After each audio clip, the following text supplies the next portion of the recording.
We are going through an enormous churning, but the focal point of that whole churning is brought upon India. And if you see constant contradictions still sustaining, you can understand why at least. What is the solution?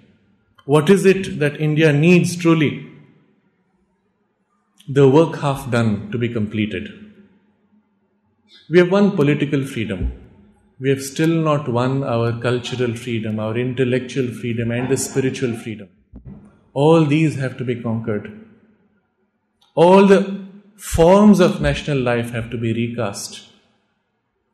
When I refer to Sri Aurobindo speaking of the Westminster parliamentary model, it will take time for the human consciousness, the collective consciousness in India, to start facing the fact that its political system has failed. Just about 7 years ago, when the question was raised to discuss the Indian Constitution, once again, there was a violent reaction. And it was interesting to watch that reaction, and the reaction was entirely one of preserving habits, even though we know they don't make sense. There is a kind of an instinct of self-preservation which is still strong, perhaps remaining from the shock of the battering through colonial rule and partition, but nevertheless, these have to be overcome. A gradual increase in self-confidence.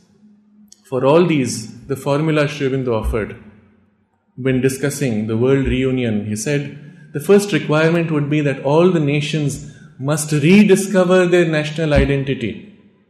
You cannot have a stable world union enriched unless each nation plays its distinct role and gives its unique character to the richness of the world.